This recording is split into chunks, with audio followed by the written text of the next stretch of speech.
Friends, Bihar BPSC TRE 4.0 की तैयारी करने वाले सभी साथियों का हमारे इस YouTube channel open study area पर हार्दिक अभिनंदन है। दोस्तों, जैसे कि जानकारी है कि बीपीएससी टीआरई 4.0 का नोटिफिकेशन 3 से 4 दिनों के अंदर रिलीज कर दिया जाएगा। ऐसे में आपकी तैयारी मस्ट इम्पॉर्टेंट होती है, क्योंकि चुनाव के मद्देनज़र देखते हुए दोस्तों एग्ज़ाम्स जो है बहुत ही हरी अप किया जाएगा, अर्थात बहुत ही अल्प समय मिल पाएगा। फॉर्म भरने के करीब-करीब मुझे लगता है कि 20 दिन आपको मिल जाए, ये बहुत होने वाला है। तो नोटिफ़िकेशन बहुत ही जल्द आपको देखने को मिलेगा बीपीएससी टीआरई 4.0 से संबंधित, और एग्ज़ामिनेशंस यानी याद रखिएगा बहुत ही जल्द इसको हेल्ड करा करके और आपको नियुक्ति पत्र आपका सौंप दिया जाएगा। ऐसे में ज़रूरत है दोस्तों कि हमें और आपको लगातार तैयारियों करने की आवश्यकता है। तो आइए आज के सेशन में देखने जा रहे हैं बीपीएससी टीआरई 4.0 के लिए 5 ऑप्शनों के साथ जीके के महत्वपूर्ण क्वेश्चनों को। पहला प्रश्न आपके सामने है, क्वांटम सिद्धांत किस वैज्ञानिक के द्वारा प्रस्तुत किया गया था? Who propose the quantum theory? सही आंसर है ऑप्शन नंबर सी। याद रखें, क्वांटम सिद्धांत किस वैज्ञानिक के द्वारा प्रस्तुत किया गया था? इसका सही आंसर है मैक्स प्लांक के द्वारा। दोस्तों, याद दिया आप हमारे चैनल पर नए आ रहे होंगे तो चैनल को सब्सक्राइब कर लीजिएगा, और बीपीएससी टीआरई 4.0 से संबंधित बहुत सारी क्लासेस हमारी इस यूट्यूब चैनल ने अपलोड किया है, जिसे आप हमें जा करके प्लेलिस्ट में सर्च कर सकते हैं। वहाँ पर बीपीएससी टीआरई 4.0 के नाम से एक प्लेलिस्ट बना होगा। अगला क्वेश्चन है दूसरा नंबर कि सुपर कंडक्टर का प्रमुख गुण क्या है? निम्नलिखित में से वह कौन गुण है जो सुपर कंडक्टर का गुण को दर्शाता है? सही आंसर है कि इसका शून्य प्रतिरोध होता है। ऑप्शन नंबर 20 प्रश्न का सही आंसर है कि सुपर कंडक्टर का प्रमुख गुण क्या है, तो इसका प्रतिरोध जो होता है वह शून्य होता है। अगला क्वेश्चन देख लीजिएगा, तीसरा नंबर क्वेश्चन आपके सामने है। प्रश्न है कि हिग्स बोसॉन कण को सामान्यतः किस नाम से जाना जाता है? हिग्स बोसॉन कण को सामान्यतः किस नाम से जानेंगे? Solar particle, dark matter, God particle? उपर्युक्त में से एक से अधिक सही है, उपर्युक्त में से कोई सही नहीं है। दोस्तों, इस प्रश्न का सही आंसर है कि हिग्स बोसॉन कण है वह किस नाम से जाना जाता है? तीसरे का सही आंसर हो जाएगा ऑप्शन नंबर सी, यानी कि गॉड पार्टिकल के नाम से जाना जाता है। ऑप्शन नंबर सी इस प्रश्न का सही आंसर था। चौथा नंबर क्वेश्चन पर हम पहुंच चुके हैं, और चौथा नंबर प्रश्न है कि ब्रह्मांड के विस्तार का प्रमाण कौन सा प्रभाव देता है? Which effect proves the expansion of the universe? ब्रह्मांड के विस्तार का प्रमाण निम्नलिखित में से कौन जो है देता है? सही आंसर है चौथे का ऑप्शन नंबर ए, डॉपलर प्रभाव जो है ब्रह्मांड के विस्तार का प्रमाण हमारे सामने देता है। अगले क्वेश्चन की तरफ चलते चलते हैं। पांचवा नंबर क्वेश्चन आपके स्क्रीन पर है। प्रश्न है कि लेजर किस सिद्धांत पर आधारित होता है? निम्नलिखित में से वह कौन सिद्धांत है जिस पर लेजर काम करता है? पांचवे का सही आंसर हो जाएगा ऑप्शन नंबर ए, विकिरण के आत्म प्रेरण पर जो है लेजर सिद्धांत काम करता है। विकिरण की आत्म प्रेरण के आधार पर लेजर जो है काम करता है। ऑप्शन नंबर ए इस प्रश्न का सही आंसर था। छठा नंबर क्वेश्चन है कि टेंसर शब्द किस शाखा से संबंधित है? निम्नलिखित में से टेंसर शब्द निम्नलिखित में से किससे संबंधित है? तो छठे नंबर प्रश्न का सही आंसर है ऑप्शन नंबर सी, याद रखेंगे रिलेटिविटी से संबंधित है। टेंसर शब्द किस शाखा से संबंधित है? तो ये रिलेटिविटी से संबंधित है। सातवां नंबर क्वेश्चन आपके स्क्रीन पर है, और सातवें नंबर प्रश्न का देख लेंगे। क्वेश्चन है सातवां नंबर कि गैल्वेनोमीटर को एमीटर में परिवर्तित करने के लिए क्या किया जाता है? गैल्वेनोमीटर को एमीटर में बदलने के लिए निम्नलिखित में से क्या करेंगे? दोस्तों, कम मान के एक शंट को, यानी कि कम मान के एक प्रतिरोध जिसको शंट के नाम से जानते हैं, उसे गैल्वेनोमीटर के साथ जो है समानांतर क्रम में जोड़ दी जाती है। ऑप्शन नंबर सी इस प्रश्न का सही आंसर है। अगला क्वेश्चन आपके स्क्रीन पर है, आठवां नंबर देख लीजिएगा। प्रश्न है कि CERN CERN प्रयोगशाला कहाँ स्थित है? सही आंसर है इस प्रश्न का आठवें का ऑप्शन नंबर सी, याद रखेंगे स्विट्जरलैंड में। CERN प्रयोगशाला निम्नलिखित में से कहाँ स्थित है? सही आंसर है स्विट्जरलैंड। यदि आप हमारे चैनल पर नए आ रहे होंगे तो चैनल को सब्सक्राइब कर दीजिएगा, और डेली बाय डेली हमसे जुड़ने की कोशिश कीजिएगा। दोस्तों, आप अगर चाहते हैं कि हमारे इस यूट्यूब चैनल पर लगातार क्लासेस आती रहें तो अधिक से अधिक मात्रा में सब्सक्राइब कीजिए और वीडियो को लाइक कीजिए, ताकि हम अपने हौसला को बनाए रखें और आपके लिए बिल्कुल बेहतर से बेहतर क्वेश्चन लेकर के आएँ। प्रश्न है कि एक्वा रेजिया क्या घोलता है? एक्वा रेजिया निम्नलिखित में से किस चीज़ को घोल देता है? सही आंसर है एक्वा रेजिया सोना को घोलने की क्षमता रखता है। ऑप्शन नंबर ए बी इस प्रश्न का सही आंसर है। 10वां नंबर क्वेश्चन है कि बॉयल का नियम किस गुण को निर्धारित करता है? बॉयल का नियम निम्नलिखित में से किस गुण को निर्धारित करेगा? 10वें का सही आंसर हो जाएगा आयतन और दाब। याद रखेंगे, बॉयल का नियम निम्नलिखित में से किसका गुण जो निर्धारित करता है? तो आयतन और दाब के मानों को जो है निर्धारित करने का काम बॉयल का नियम करता है। 11वां नंबर क्वेश्चन आप लोग देख लीजिए। 11 नंबर प्रश्न है। प्रश्न कहता है कि रासायनिक बंध में इलेक्ट्रॉनों का कौन सा जोड़ा भाग लेता है। प्रश्न है रासायनिक बंध में इलेक्ट्रॉनों का कौन सा जोड़ा भाग लेगा। 11 का सही आंसर है ऑप्शन नंबर सी, संयोजक। याद रखें, रासायनिक बंधन में इलेक्ट्रॉनों का कौन सा जोड़ा भाग लेगा, संयोजक अर्थात वायलेंस उसका भाग लेता है। 12वें नंबर क्वेश्चन की तरफ चलते चलते हैं। 12वां नंबर क्वेश्चन आपके स्क्रीन पर है। प्रश्न है कि हाइड्रोजन का सबसे प्रचुर समस्थानिक निम्नलिखित में से कौन है। हाइड्रोजन का सबसे प्रचुर समस्थानिक निम्नलिखित में से कौन है। 12वीं का सही आंसर हो जाएगा ऑप्शन नंबर सी, प्रोटियम जो है हाइड्रोजन का सबसे प्रचुर मात्रा में पाई जाने वाली समस्थानिक है। अगले प्रश्न की तरफ देख लीजिएगा। 13वां नंबर प्रश्न है कि डायनामाइट का मुख्य घटक क्या होता है। डायनामाइट का मुख्य घटक निम्नलिखित में से क्या होता है। What is the main component of the dynamite. याद रखेंगे 13 का सही आंसर है ऑप्शन नंबर बी। डायनामाइट का मुख्य घटक अगर पूछा जाता है तो इसका रियल आंसर हो जाएगा नाइट्रोग्लिसरीन जो होता है वह डायनामाइट का मुख्य घटक माना जाता है। अगले क्वेश्चन की तरफ बढ़ते चलते हैं प्यारे साथियों, और प्रश्न ये है कि फ्लोरीन किसका एक रूप है। फ्लोरीन किसका एक रूप माना जाता है। सही आंसर है कि फ्लोरीन जो होता है दोस्तों वह कार्बन का एक अपरूप है जो C60 के रूप में पाया जाता है। 15 नंबर क्वेश्चन है। प्रश्न कहता है किस एसिड को मूत्र अम्ल कहा जाता है। किस एसिड को मूत्र अम्ल कहा जाता है। 12वें का सही आंसर हो जाएगा ऑप्शन नंबर बी। फ्यूरिन व्युत्पन्न जो होती है उससे हम लोग मूत्र अम्ल के नाम से जानते हैं। ऑप्शन नंबर बी इस प्रश्न का सही आंसर है। 16 नंबर क्वेश्चन आपके सामने है और प्रश्न कहता है कि विटामिन सी किस प्रकार का एसिड है। विटामिन सी जो होती है वह किस प्रकार का एसिड है। याद रखेंगे 16 का सही आंसर हो जाएगा option number B, ascorbic acid के नाम से इसको जाना जाता है।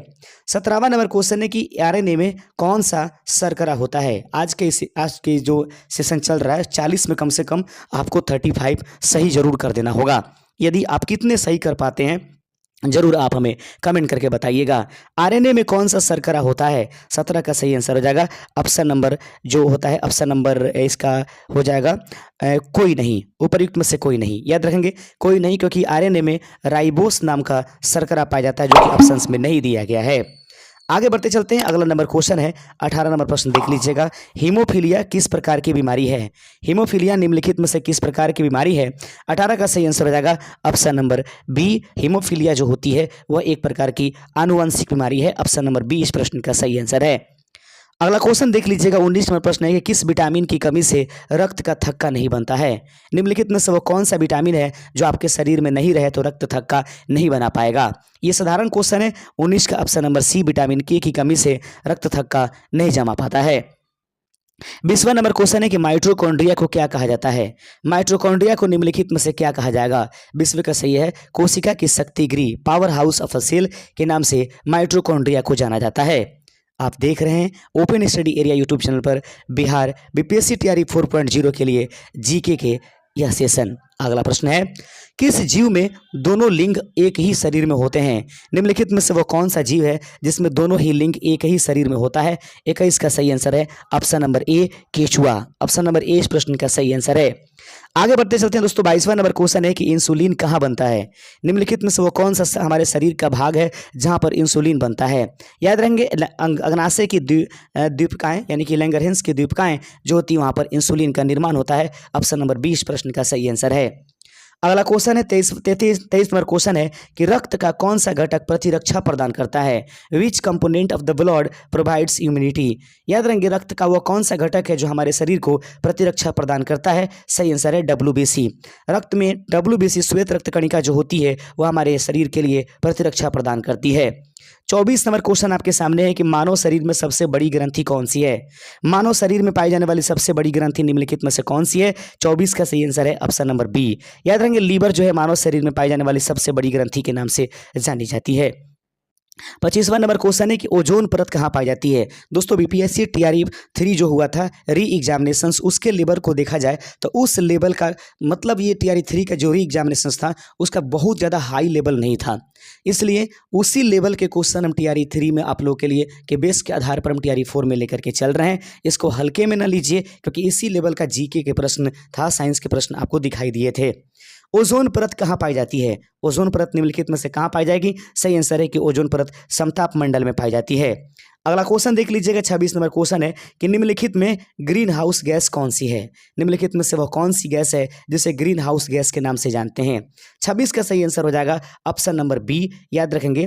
निम्नलिखित में से ग्रीन हाउस गैस कौन सी है, याद रखेंगे। यह 26 नंबर क्वेश्चन देखते चलते हैं, गौर से देखिएगा दोस्तों। कार्बन डाइऑक्साइड, मीथेन, नाइट्रोजन, ये कार्बन डाइऑक्साइड भी है, मीथेन भी है, यानी उपर्युक्त में से एक से अधिक सही है। ऑप्शन नंबर डी इस प्रश्न का सही आंसर है जाएगा। आगे बढ़ते चलते हैं अगले नंबर क्वेश्चन की तरफ। 27 नंबर क्वेश्चन आपके सामने है कि पारिस्थितिकी तंत्र में सबसे कम ऊर्जा कहाँ होती है। पारिस्थितिकी तंत्र में सबसे कम ऊर्जा कहाँ होती है, याद रखेंगे। 27 का सही आंसर हो जाएगा उपर्युक्त में से कोई सही नहीं है, क्योंकि याद रखिए दोस्तों, सबसे उच्चतम जो शीर्ष पर पाए जाने वाले मांसाहारी जंतु होते हैं उसमें सबसे कम ऊर्जा होती है, जो कि ऑप्शन में नहीं दिया गया है। आगे बढ़ते चलते हैं, 28वां नंबर क्वेश्चन है, जलवायु परिवर्तन पर अंतर्राष्ट्रीय रिपोर्ट कौन जारी करता है। जलवायु परिवर्तन पर अंतर्राष्ट्रीय रिपोर्ट निम्नलिखित में से कौन जारी करता है। 28वें का सही आंसर हो जाएगा ऑप्शन नंबर सी। IPCC जो होता है वह जलवायु परिवर्तन पर अंतर्राष्ट्रीय रिपोर्ट को जो है जारी करता है। अगला क्वेश्चन है 29 नंबर क्वेश्चन आपके सामने है कि रेड डाटा बुक किसके लिए है। रेड डाटा बुक निम्नलिखित में से किसके लिए है, सही आंसर है दोस्तों विलुप्तप्राय जंतुओं के लिए। 29 का ऑप्शन नंबर आपके सामने हो जाएगा बी, विलुप्तप्राय जीवों की सूची तैयार करने वाली बुक जो होती है रेड डाटा बुक के नाम से जानी जाती है। 30वां नंबर क्वेश्चन है कि बायो मैग्निफिकेशन किससे संबंधित है। बायो मैग्निफिकेशन किससे संबंधित है, 30 का सही आंसर हो जाएगा ऑप्शन नंबर सी, विषैली पदार्थों के संचय से संबंधित है। बायो मैग्निफिकेशन जो है वो इससे संबंधित है। 31 नंबर क्वेश्चन आपके सामने है कि कौन सी गैस अम्ल वर्षा का कारण बनती है।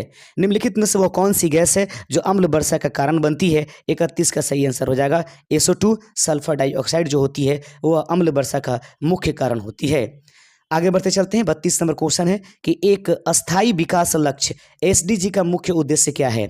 एक अस्थायी विकास लक्ष्य जो है वो SDG का मुख्य लक्ष्य उद्देश्य निम्नलिखित में से क्या है।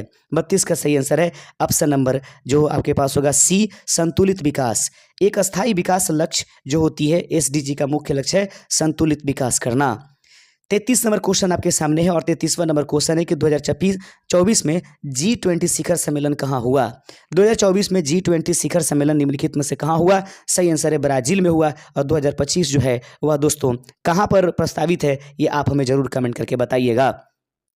अगला क्वेश्चन है कि 2024 में नोबेल शांति पुरस्कार किससे मिला था।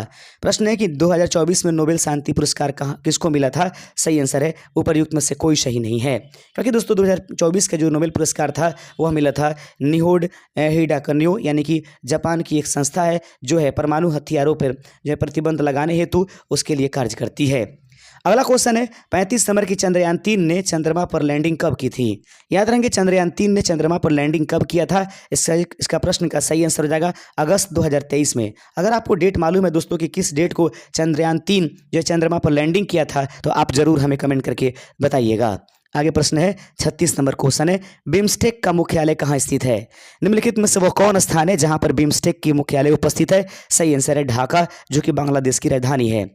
37 नंबर क्वेश्चन आपके स्क्रीन पर है। प्रश्न कहता है कि विश्व पर्यावरण दिवस कब मनाया जाता है। विश्व पर्यावरण दिवस कब मनाया जाता है, इस प्रश्न का सही आंसर हो जाएगा ऑप्शन नंबर 37 का ऑप्शन नंबर बी, 5 जून को जो है विश्व पर्यावरण दिवस मनाई जाती है। 38 नंबर क्वेश्चन आपके सामने है। प्रश्न कहता है दोस्तों कि हाल ही में किस भारतीय वैज्ञानिक को टेम्पल्टन पुरस्कार दिया गया था। निम्नलिखित में से कौन भारतीय वैज्ञानिक है जिनको टेम्पल्टन पुरस्कार दिया गया था। दिए गए ऑप्शंस में से सही आंसर उपर्युक्त में से कोई सही नहीं है। आगे बढ़ते चलते हैं, अगला क्वेश्चन देख लीजिएगा। 39 नंबर क्वेश्चन है कि one nation one ration card योजना कब शुरू हुई थी।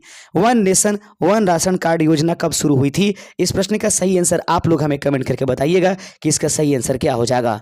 40वां और अंतिम नंबर क्वेश्चन आज के सेशन का है कि अमृत भारत स्टेशन स्कीम किससे संबंधित है। अमृत भारत स्टेशन स्कीम किससे संबंधित है, 40 का सही आंसर हो जाएगा option number B, railway station शुद्धिकरण आधुनिकीकरण से संबंधित रहने वाली जो स्कीम है उसका नाम है अमृत भारत स्टेशन स्कीम।